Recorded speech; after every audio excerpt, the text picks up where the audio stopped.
So everyone to be aware that it will be recorded. So I have to put, got it. So a little housekeeping before we get started. Everyone's going to be on mute during the presentation, but we are saving time for questions. If you have a question as we're going through this and something comes up, please feel free to type it in the chat box. You can find the chat icon at the bottom of your screen. Our co-hosts are going to gather the questions that are in the chat box, and Scott will read them when we get to the Q&A portion so that everyone can hear both the questions and the answers. So again, thank you for joining us. And with that, we're going to get started. And hopefully everyone can see the screen. And we're going to cover some basic facts about the Film Musicians Secondary Markets Fund. First of all, I do want to note it is Secondary Markets Fund, not Special Payments Fund. There's actually a different fund that has the name Special Payments, and that's actually in New York. The Film Musicians Secondary Markets Fund, or Fmsmf, was established by the AFM Basic Theatrical and TV Agreements. It's a separate 501c6 nonprofit organization. In addition to its own charge and mission, the Fmsmf also has a sub-fund, which is formally known as the Live Television Videotape Supplemental Markets Fund, which is a mouthful, so we call it the LTVF internally. And I'm going to talk a little bit more about what the LTVF subfund is at a later time. Our office is based in Encino. We operate with a staff of about 40 employees. And as a separate nonprofit, we are governed by an oversight committee whose members are appointed by the Alliance of Motion Picture and Television Producers, also known as the AMPTP. This committee meets with 3 liaisons that are appointed by the American Federation of Musicians, and together they act in the role of a nonprofit board of directors to decide on the major policy issues that affect the operation of the fund, and as outlined and specified in the AFM Basic Television and Theatrical Agreements. So let's turn to the basic mission of the fund. What do we do? Our basic missions are defined by the collective bargaining agreements, the AFM agreements. So first, the fund collects, processes, and allocates the residuals that are generated from secondary markets and distributes them to musicians and their beneficiaries. The basic agreements specifically designate this fund as an agent of the producers for purposes of not only paying the residuals, but also reporting and paying Social Security, Medicare, and income taxes to the various agencies, including the relevant agencies in Canada. Now, the basic agreements also define the fund's mission to include promoting the interests of the film and television music community. Now, this generally takes the form of educational panels or workshops that we may sponsor for emerging filmmakers to help them understand how to work with professional musicians, also emerging composers to introduce them as well to working with professional musicians, and generally educational presentations and outreach to AFM members, as well as future generations of AFM members. And while it's not stated officially as part of our mission, customer service is a core value in the fund's culture, and it guides the work that all of our staff does. What do we not do? We do not participate in negotiations, and we do not represent either side of the bargaining table in negotiations. We are Switzerland in that regard. Our charge is to administer the residuals as they have been negotiated between the union and the producers. So with that, we're going to move on and talk about those residuals and how they work and how they get to the musicians and their beneficiaries. So the basic concept of secondary or supplemental market residuals, that basic concept was negotiated into all of the major industry guilds and unions film agreements starting about 61 years ago.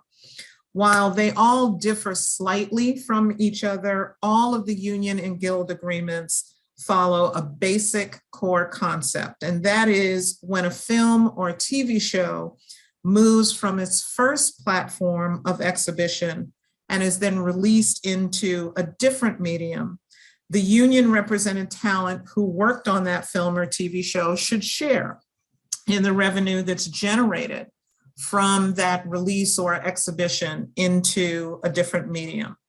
And that sharing takes the form of a small percentage of the receipts that are generated in that new medium. So instead of a flat rate that may bear no relation to the success or the failure of a film or TV show, the amount of the residual that the talent ultimately gets to share in is tied to the success of the film or the TV show in secondary markets. So we're going to talk a little bit about how that works in a very high level. So this chart shows one example of how the concept of secondary or supplemental market residuals is incorporated into the agreements of the major unions and guilds in the industry. Now, while the individual percentages may differ, as you can see, they all follow the same general pattern. Now, the AFM uses the term secondary market, while the other unions use the term supplemental market, but as a practical matter, it really means the same thing. Now, what this particular example shows is what is the secondary or supplemental market residuals formula for each of the major unions when a theatrical motion picture is released into a secondary market, whether that is it moves to free TV, or it moves to basic cable, or it moves to pay television, or is sold in DVD. And the percentages that you see here are applied to what is called producers' gross receipts that are generated in that given secondary market. So, you know, if you're talking about a theatrical motion picture that moves to free television, the SAG-AFTRA talent shares in 6%, the DGA talent shares in 2%, the WGA talent shares in 2%, and the AFM talent shares in 1.67%, all on that producer's gross that I will be talking about later. Now let's talk about how it drills down a little bit more specifically to the AFM and their different markets. So this chart, the far left column that's in blue lists the original medium, theatrical or free television, which also includes basic cable, or pay television or direct to DVD. So as you go across each row, you'll see what each secondary medium is and the residual that's payable for that secondary medium in the case of the AFM. If the box is shaded, what that means is the release into that medium does not trigger a residual. So let's take the top row. You have a motion picture that was shown originally in theaters.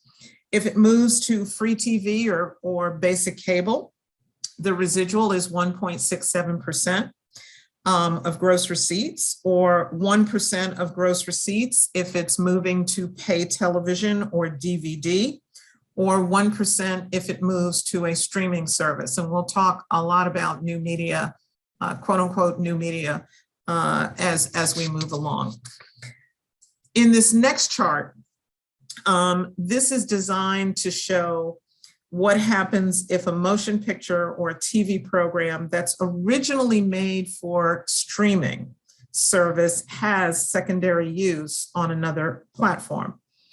Essentially, if something is made for initial exhibition on a streaming service, whether that is a free to the consumer service where you don't have to pay to watch it on the internet, or a subscription service where you say pay $6.99 or $12.99 or whatever they are charging now, a residual of 1% of the gross receipts is payable if it moves to pay TV or DVD.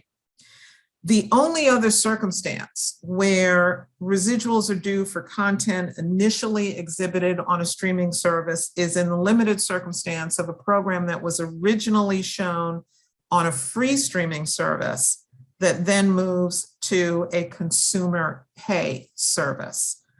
Now, it is important to note that with the COVID pandemic in particular, we've had many more situations where films that were originally intended for theatrical release ended up going to a streaming service first because the theaters were closed when the pandemic first hit. So, and also now with some of the new shifting paradigms of day and date release, projects are being released almost simultaneously in theaters and in streaming services. And I think many of you are familiar with all of these variations that we're now seeing. So the way that it works, and this is the general understanding in the industry at this time, is that the medium that is listed on the B7 session contract is going to be the medium that is treated as the first or primary market. So if you went into a session and you were hired, when you were hired for that session, it said that it was for theatrical, and the company decided, particularly in COVID, well, we're not going to put it in theaters, we're going to put it on a streaming service first. It was still treated as if it had originally shown in the theatrical market. And that has been the operating understanding, at least for the last 18 months. That is how we are interpreting how to determine the primary market for a given motion picture or series. With respect to the next slide that I'm going to show you, you've heard me use the term gross receipts to describe the basis upon which the 1% or the 1.67% is paid. In truth, and when you read the basic agreement, the use of the term producer's gross is a little misleading because gross isn't always gross. The producer's gross in the contracts is actually defined as the worldwide gross receipts that are derived by the distributor. But in reality, it's not what the distributor generates. There are a number of deductions that are taken to get to the final number. So in this particular example, you have a theatrical motion picture that moves to free television. So there are a number of deductions that are taken, such as amounts for frozen foreign currency, costs for advertising and promotion of the TV exhibition. And then you get to a number, and from that number, you also then deduct, according to the contract, an additional 40%. And that is the number you use to multiply against the 1.67%. The accountable receipts, as you see on this slide, you multiply 1.67% by the accountable receipts, and that's the residual that gets generated, that gets sent to us, and then we have to allocate and divide and distribute to the musicians. On this next slide is another example. If you have a theatrical motion picture or a TV show that is sold in DVD, the distributors' worldwide wholesale receipts from the DVD sales or the amount that's received by the actual producer for licensing is what is called producer's gross. 1% of the producer's gross generates the secondary market residual that we received, or in a situation where the producer is also the distributor, or the producer and the distributor are members, essentially co-owned and affiliated companies, then it's actually 20% of 1% of producer's gross is the number that we actually get as the residual. And there are a lot of deductions as well. As you can see in the bottom, producer's gross, you deduct from that deposit security, reserves for rebates, credits or returns, frozen foreign currency, advertising and promotion amounts. So there is a lot that goes into figuring out what is the right number to determine the residual that ultimately is to be paid. So we've talked a little bit about where these residuals come from and the amounts that get sent to the fund, or at least how they get calculated. So we're going to talk a little bit now, just briefly, about who's actually entitled to participate in the residuals that come to the fund. The term musician in the AFM agreements, as some of you probably know, includes all the various AFM covered categories in the film and television agreement.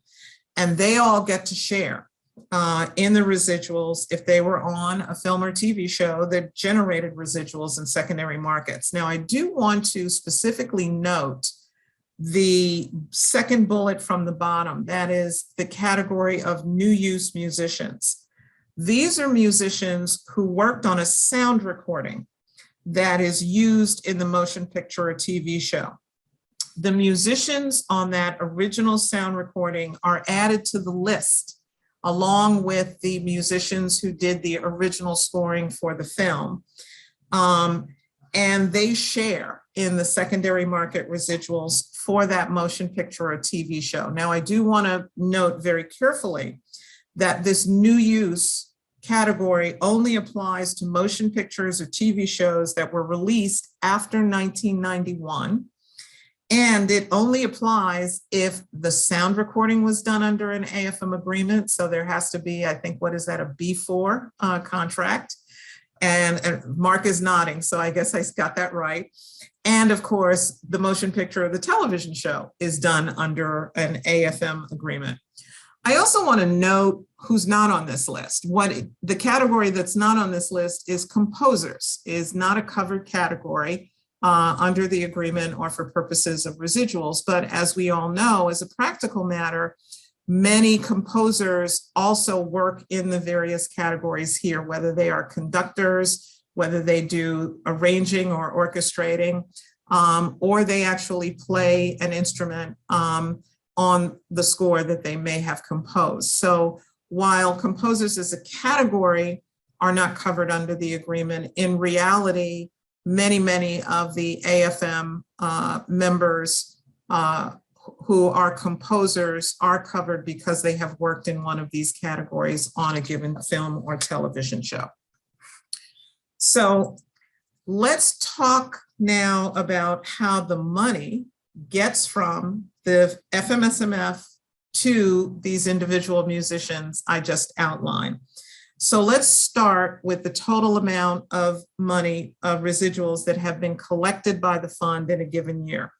Essentially, everything revolves around the fiscal year, which begins April 1st and runs through March 31st. So what happens each year is starting on April of each year, from April to June, we look back at what was collected between April 1 of the prior year and March 31st through March 31st. And we do a number of calculations.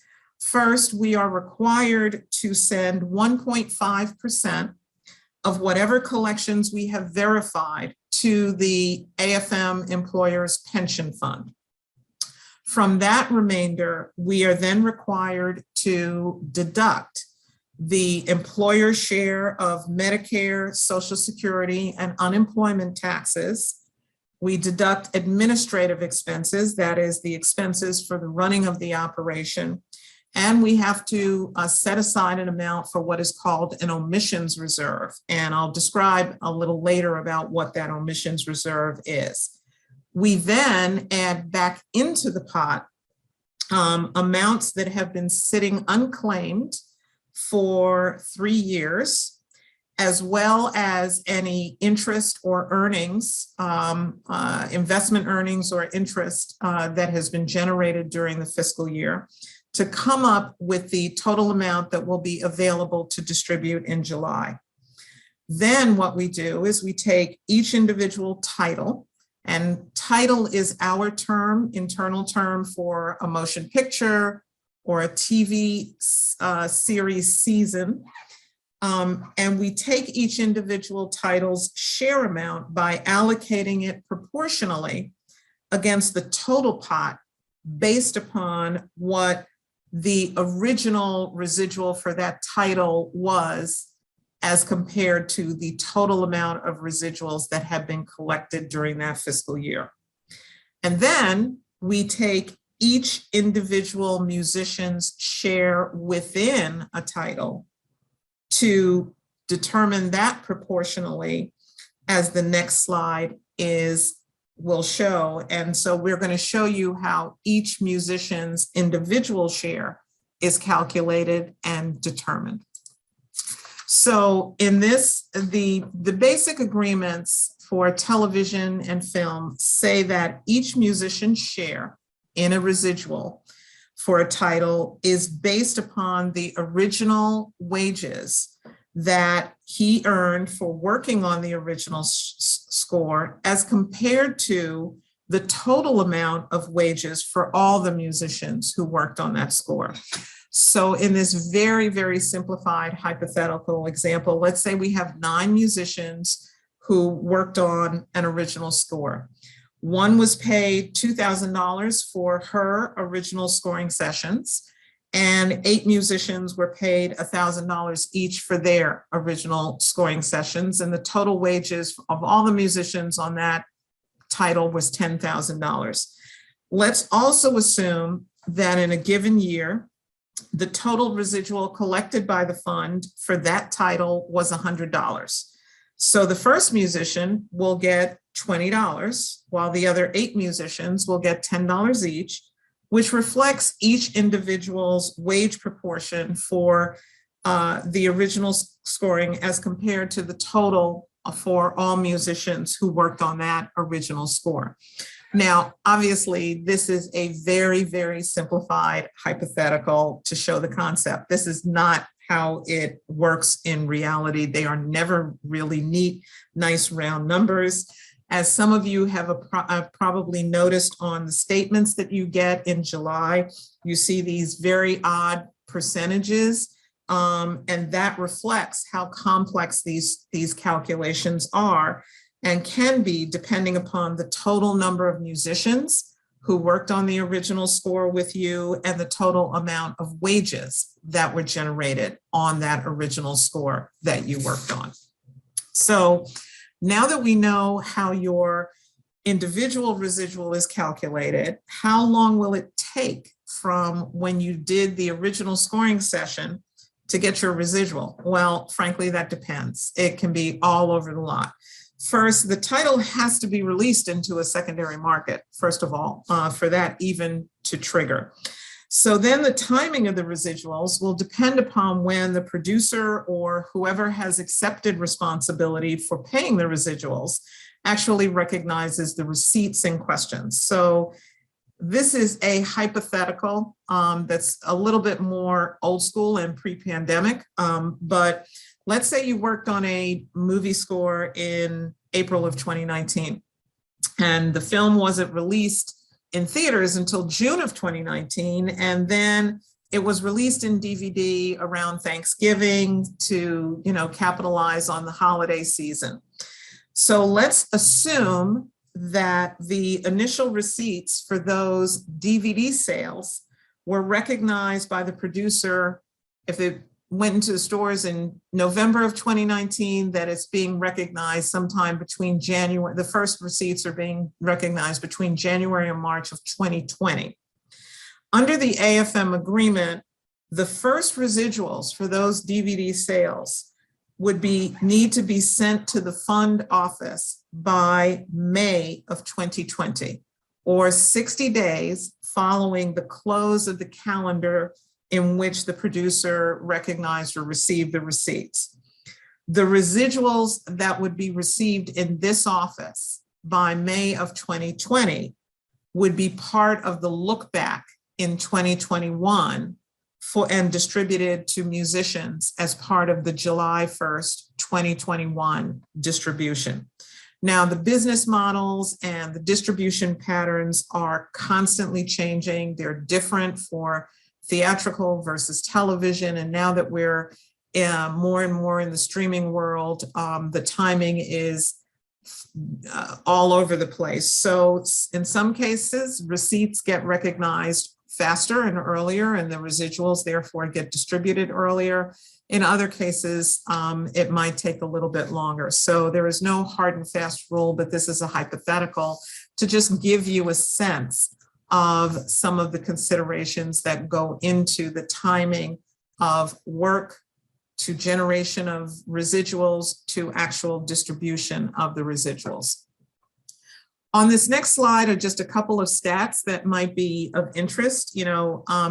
I think sometimes people think it's the same group of musicians who participate in the residuals that we distribute each year. In fact, in any given year, between 800 to 1,000 new musicians are credited for the first time. Now, when we say new musicians, what we mean is they're new to us. They may very well have been professional musicians in Local 47 or Local 802 or Local 257 for years, but they're getting residuals for the first time through us. And each year, there are about 800 to 1,000 new people who are coming in as first-time credited with residuals. Most of them are for original scoring. Some will be some proportion, usually roughly sometimes 10%, maybe 15% will be musicians who are getting credited for the first time as a result of new use, a sound recording musician being added to a title that is generating residuals for that musician for the first time. New titles. To us, a new title is a title that is reporting residuals for the first time. And again, anywhere from about 225 to 240 new titles each year.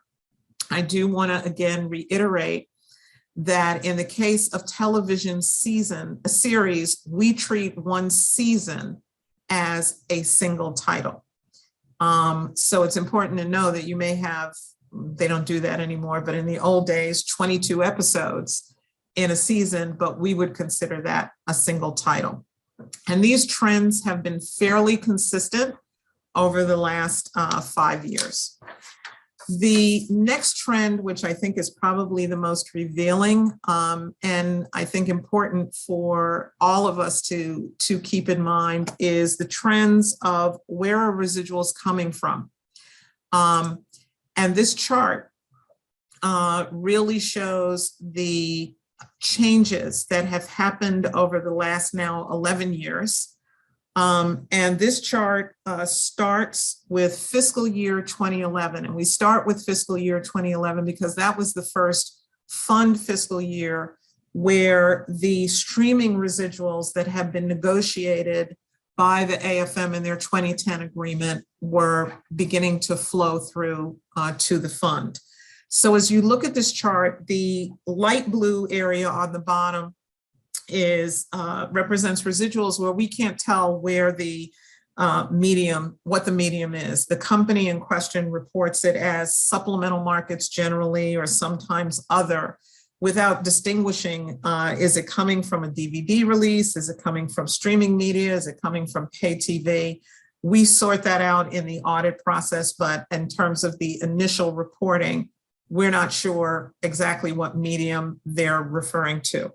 The dark blue that's above that are residuals that are generated from free television. That is theatrical films that are released on free television, whether it's traditional network TV or basic cable. The green bar, which has grown smaller and smaller and smaller since 2011, represents residuals from the DVD release of television shows or theatrical motion pictures. And I don't think this is a surprise to anyone that DVDs are, becoming less and less the consumer choice with streaming media now available and pretty ubiquitous, frankly. The yellow bar represents residuals from pay TV release of theatrical films and occasional free television programs. But where the growth has been, and you can see the really, really sharp expansion, is the red bar. And that reflects the release of theatrical motion pictures or television shows into streaming media.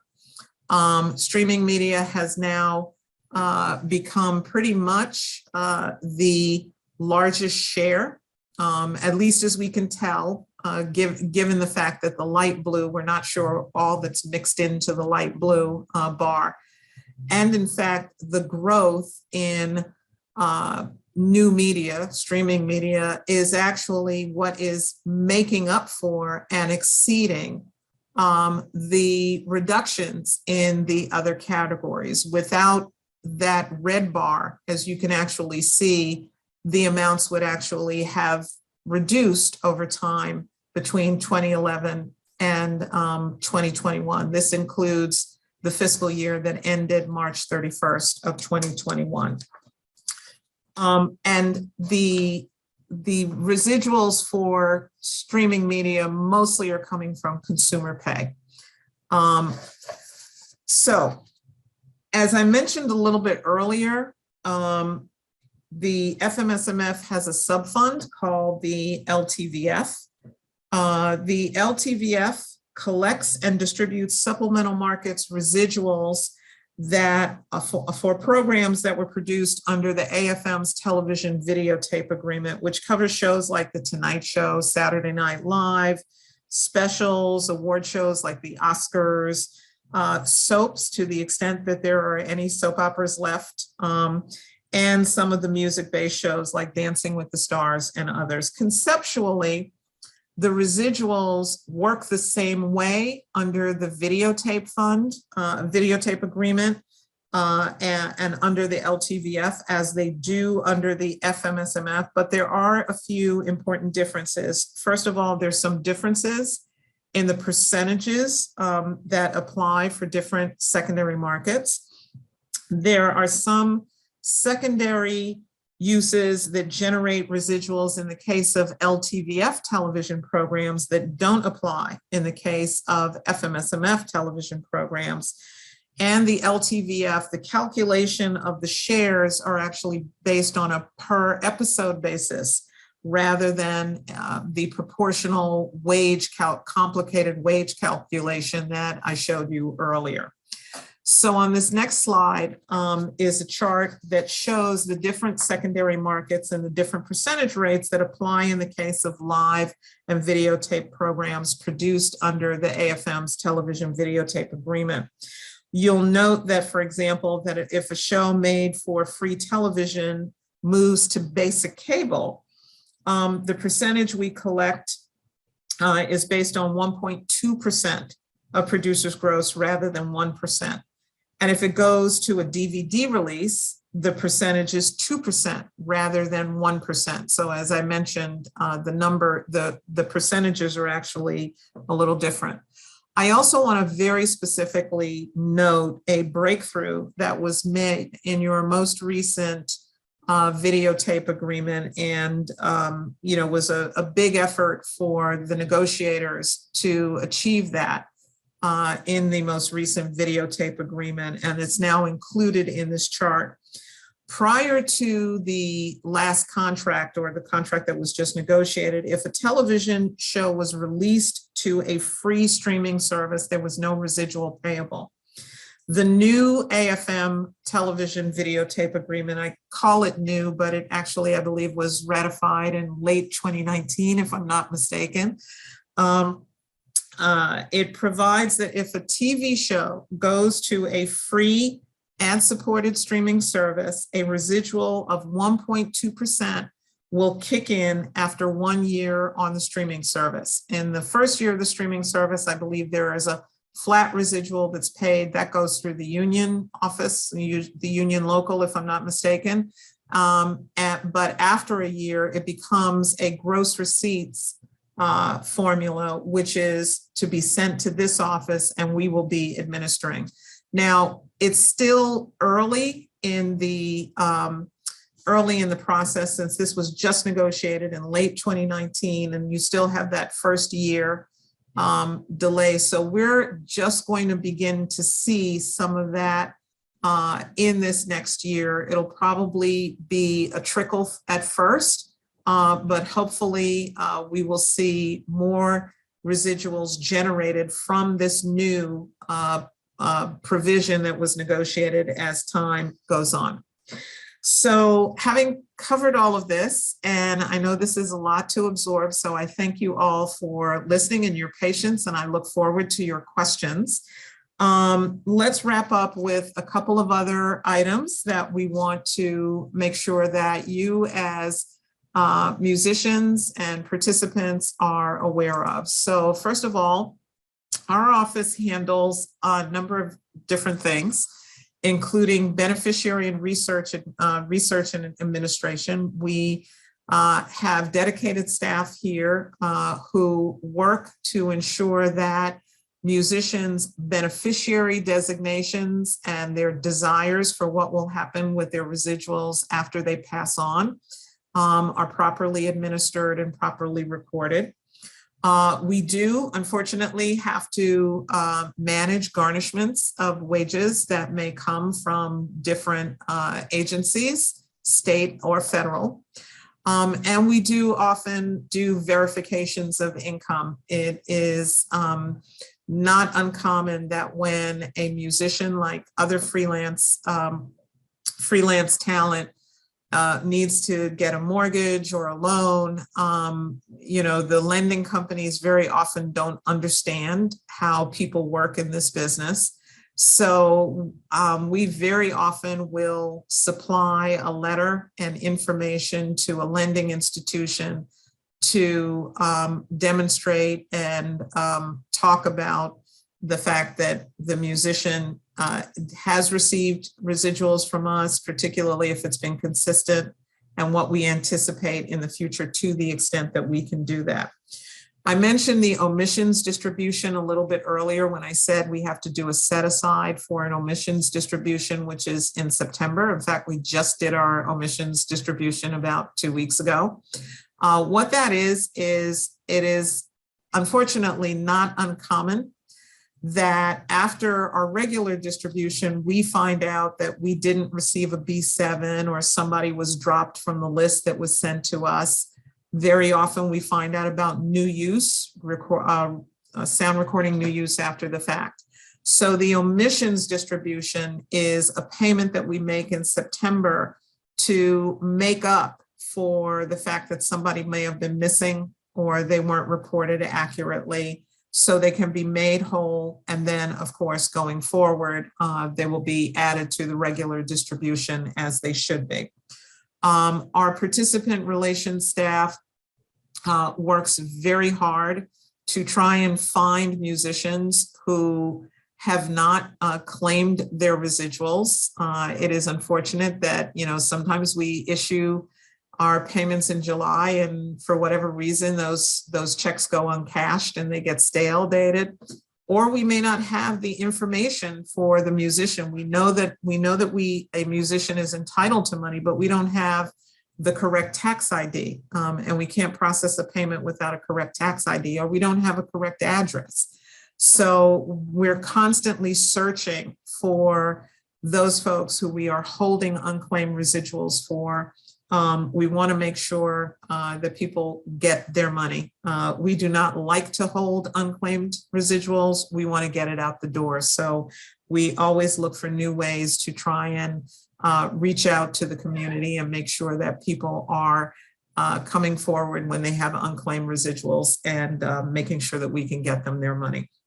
And of course, new use in covered films, we generally receive the new use information from the union office, but from time to time, we may have to do additional research, particularly when it's an older recording and the union office may not have some of the backup information easily. So we do handle some of that, but for the most part, it's the union office that advises us of a new use. So what do you need to do as a working musician? Or you can counsel some of your friends who are working musicians who maybe aren't sure what they should be doing.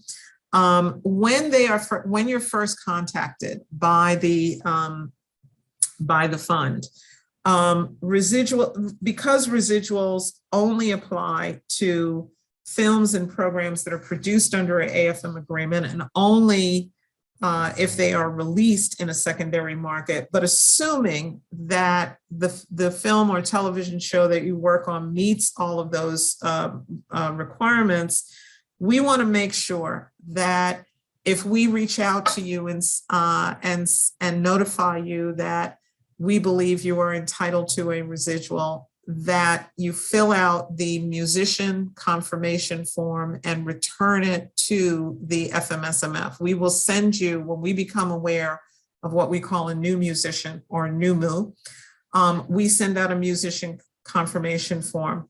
We need the musician to fill that out, send it back to us, which is the first step in getting set up in our system. Once we get back a completed musician confirmation form, the fund then sends out a second package with a beneficiary designation form, information on direct deposit, as well as other information. We ask that musicians fill that out and return that back to us as well. First of all, really, really important to fill out a beneficiary designation form and have your wishes up to date and on file with us.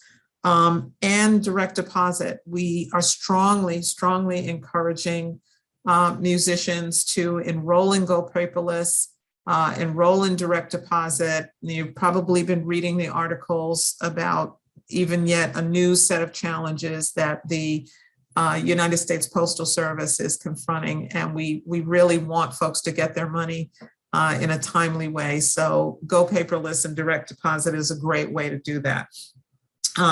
You can sign up for what is called online account access and enroll. That's how you would enroll in the Go Paperless program. And we do ask that you keep your address and contact information up to date as you move or make changes to your phone, to your email, to your mailing address, and of course, update your beneficiary designation as life changes occur. So with all of that, we're going to get to questions, and we have a few minutes left for that.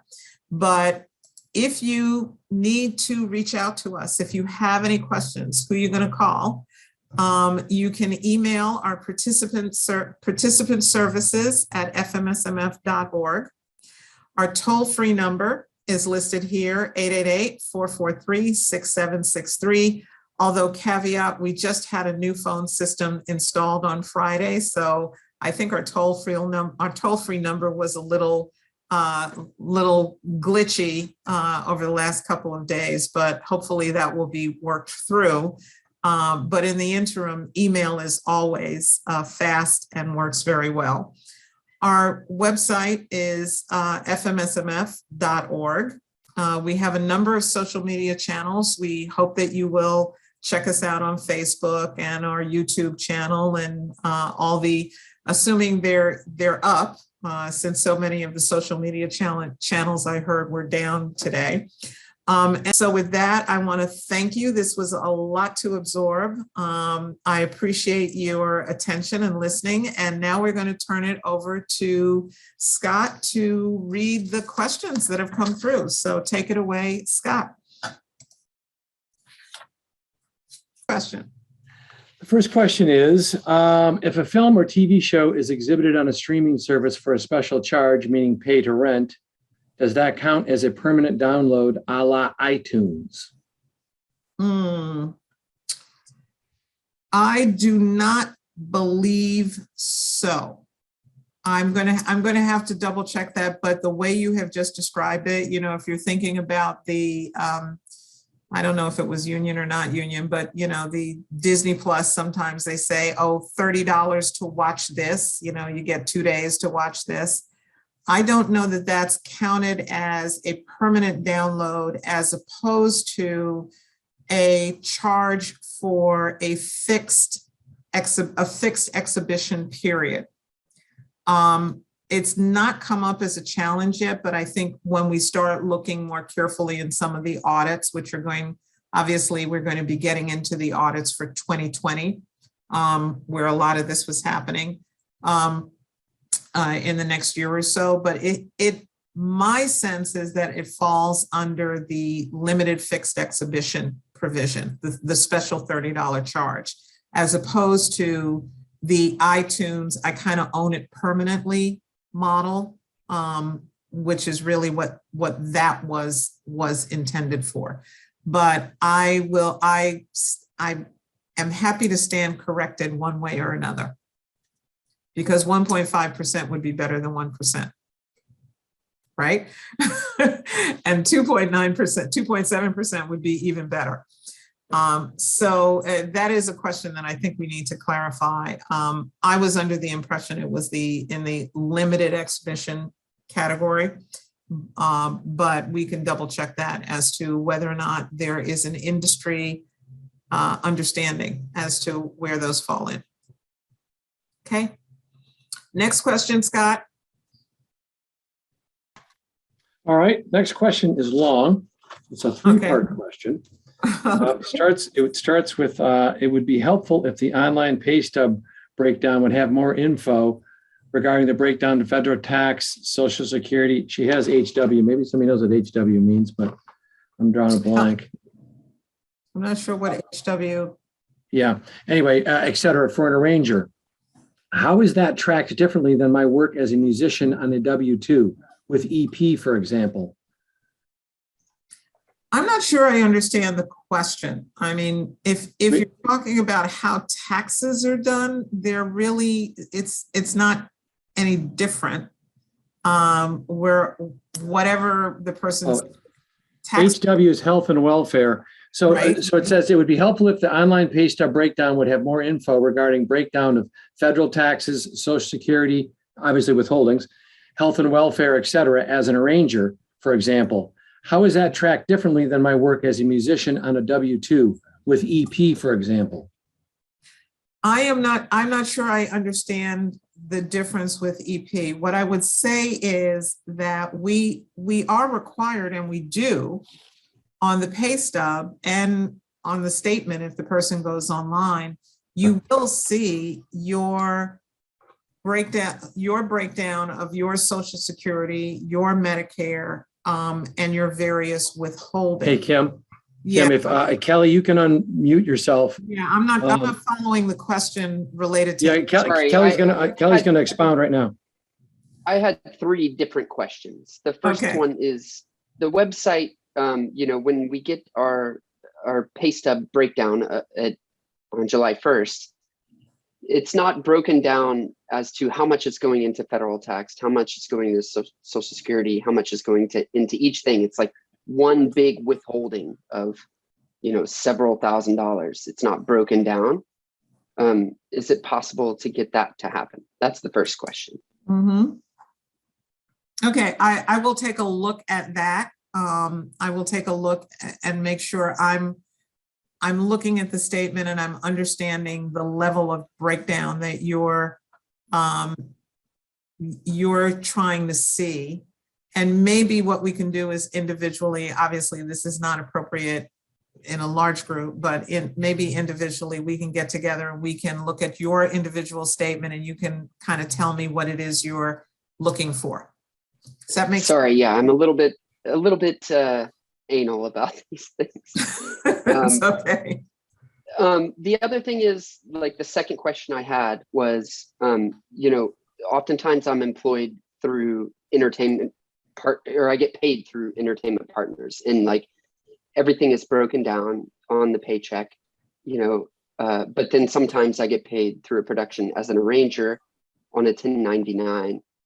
And I'm just curious as to how like that stuff is tracked, like differently as an arranger or as a musician, you know? Well, the distinction isn't really between an arranger and a musician. For our purposes, I can't speak to how EP is paying somebody. If EP is paying you directly, I can't speak to how they're doing that. For our purposes, an arranger, an orchestrator, an oboe player, a violinist, they're all musicians for purposes of the AFM agreement. And musicians are paid on a W-2 basis under the agreement. So what EP may be doing, if they're paying someone individually and they're paying someone individually on a 1099, that is something different I can't speak to. But for us, they're all forms, all of these categories that were on this slide that I showed you. They're all musicians. And so there's there's no distinction, if you will, in how we treat them for purposes of taxes, what we're required to do for taxes and withholdings. You know, obviously the withholdings are based on the individual's W-4 form. These seem like questions that would be more suitable for a private conversation. So absolutely. I'll jump off now. Okay, but thank you so much. And it's one thing we are looking at. We are looking because we are in the middle of a huge digital transformation. We're trying to upgrade our systems, and it's been a long project. But one of the things we are looking at is, can we make our statements more user-friendly and transparent and beneficial to the participants? So we're still having that discussion. So these kinds of questions are really good questions, and I thank you for bringing it forward. My pleasure. Okay. Well, we just have 2 minutes left. We can do a really quick question. Are musicians paid by the number of individual viewings by subscribers, or just a flat rate for the movies streaming service availability? They are paid, let me put it this way, the residuals we receive are based upon whatever the license deal is that has been negotiated for purposes of generating what I'm going to call the producer's gross, or the amounts derived by the distributor. There are all kinds of deals out there. I do not pretend to be an expert in those deals. That's why we hire outside auditors to do the audits of the companies to verify that the residuals they have paid to us are the residuals they should be paying to us. At any given time, we have anywhere from 80 to 100 outstanding audits in various stages of, you know, some of them are in field work, some of them are wrapping up, some of them are just beginning.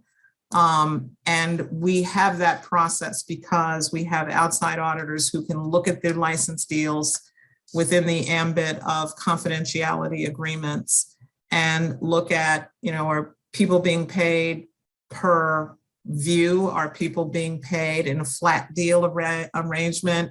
Are there guaranteed amounts with overages? There are all kinds of deals depending upon all kinds of different media involved. So I'm not going to answer, I can't answer that it's exactly one way. I can just say there's a lot of different variations on the theme. And this business is changing so quickly, and the deals evolve so much that we have to rely on the outside experts to do the in-depth analysis. And we're glad we have expert firms that understand the entertainment industry as much as anybody can these days. Yeah, real quick, Ian, just thank you. Ian just posted, thanks, Ian, something in the chat there for everybody that says you can see your tax breakdown, Social Security, Medicare, et cetera, if you look at your FMSMF statements online on our website, which is another good reason to sign up for access to our website and get your statements online. There's lots of good information. Anyway, that's got to wrap it up, I guess, at 7:30, Kim. Do you have one other question, though? I mean, I hope we can, if there's one more question, I don't want to give it short shrift. You're on mute. Yeah. How do you calculate a gross for streaming when streaming companies like Netflix won't release those numbers? That really relates to what I said earlier, is that the collective bargaining agreement, and frankly, the industry, this is not unique to the AFM agreements.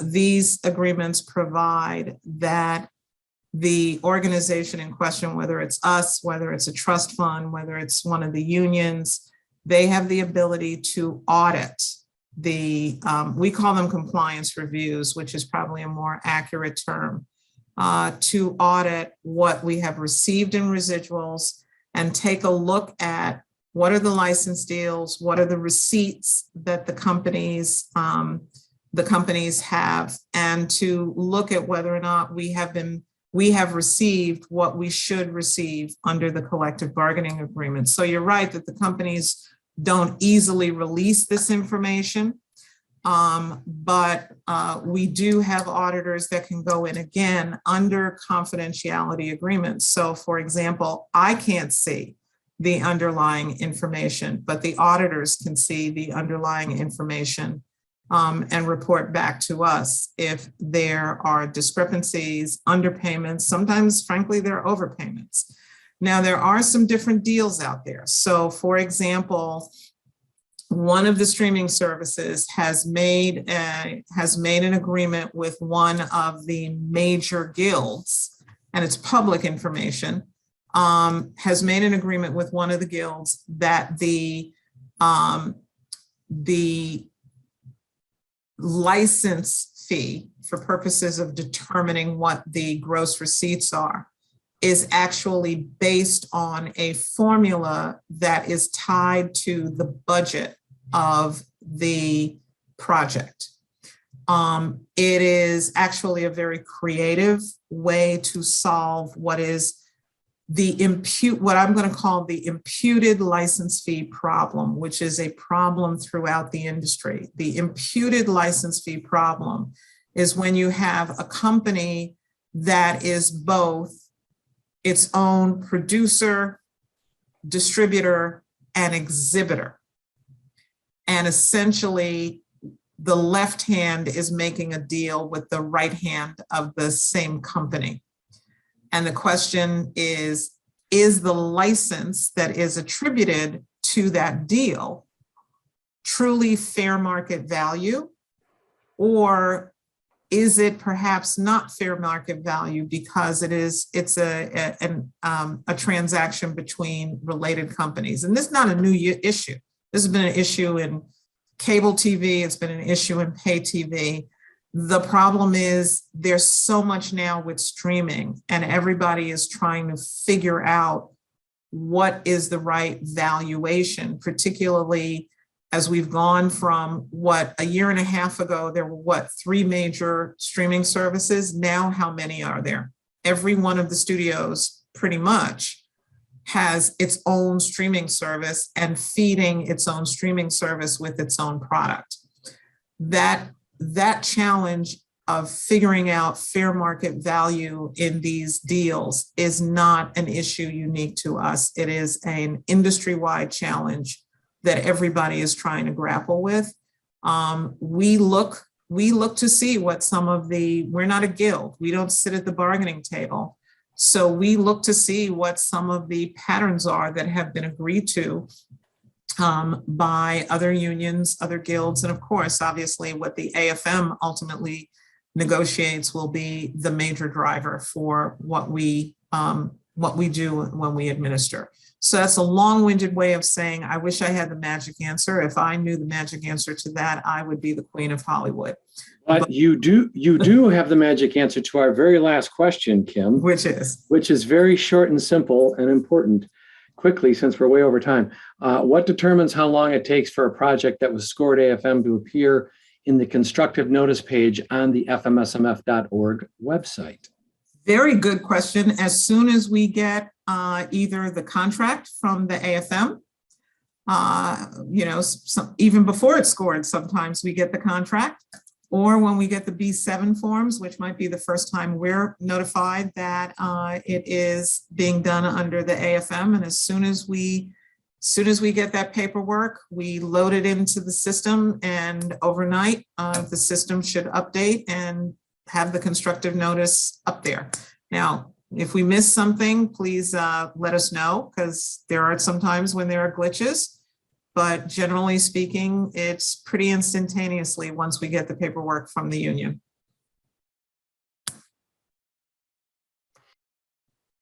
All right, cool. I think that wraps it up. Right. That was great. Yeah, thanks, Kim. And this will be up on our YouTube page.